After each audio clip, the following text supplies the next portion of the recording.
Hello, YouTube. Let's talk about customer service.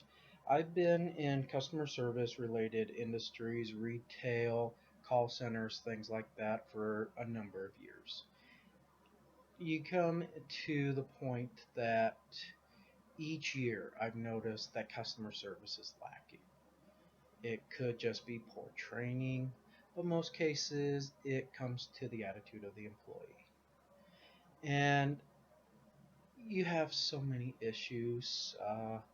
Big things that I keep running into are employees that are preoccupied with something else. It could be they're about ready to go to break.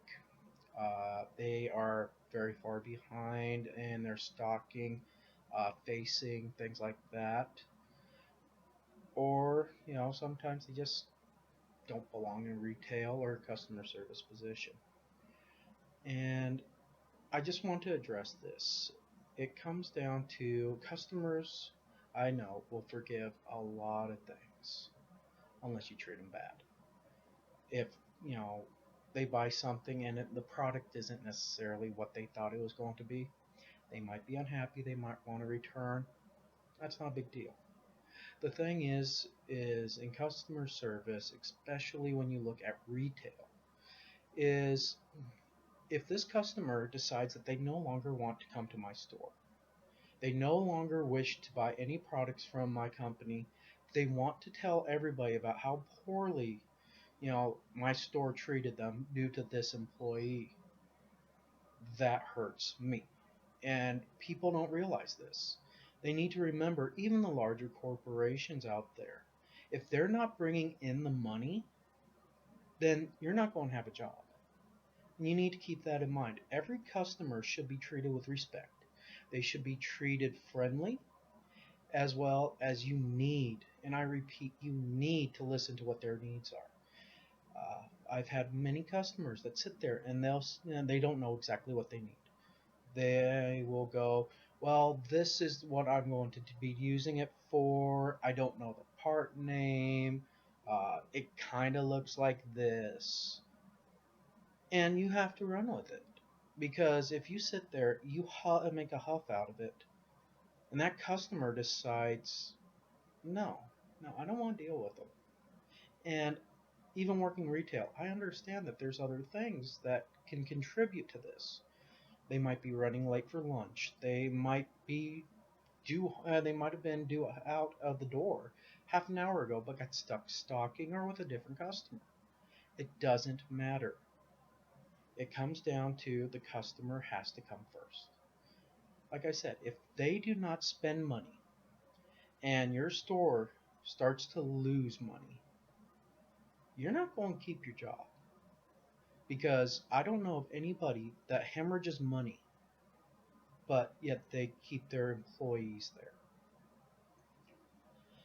And you just need to keep that in mind. Customer service is key to everything. If you do not have a customer, you don't have money. If you don't have money, you don't have a job. It's better just stay home and not do a dang thing. So, that's just something I want to bring up.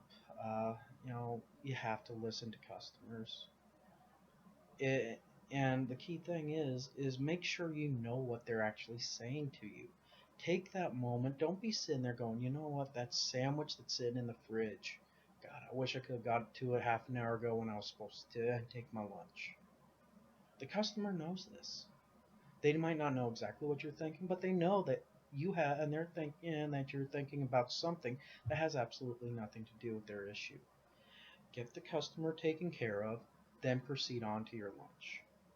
Uh, or going home, whatever is the case. But when you listen to them, make sure that you are doing what you need to, and make sure that you're selling them the right product. Because they might be sitting there and they're talking, and you're thinking about that sandwich, and they say something about maybe winterizing, something like that, and you sell them a part or an item that doesn't fit their needs. They're just going to bring it back. So make sure that they don't have to come back. Another thing that you need to keep in mind is that no matter what, there are upsells. And, no customer wants to hear, would you like fries with that? But if they're buying new boots, you can always say, you know, are you good on socks? Are you needing anything for leather treatment? Things like that. I'm just going to use a broad spectrum of products. But, it just comes down to only make sure that anything you try to upsell or that you put into there is something that they're necessarily going to need. You know, uh, if you're selling a pistol, ask them if they have a holster. Unless they have that same pistol at home, they probably don't. And, you know, it's just one of those things. Bundles are great. Every, store is going to be happy to see you do that, as well as a customer looks at it as, you know, as long as you're not being pushy about it, hey, I don't have to go to a different store. I don't have to come back tomorrow because I forgot this. Helpful hints are appreciated unless they say, you know what, I'm good, this is all I need. Listen to your customers. Treat your customers with respect. And never, and I repeat, never forget that if the customer doesn't go to your store to buy your items, you don't have a job. Okay? Thank you. Just this is something like I said, I just thought needed to be brought back up again. Thank you, you too.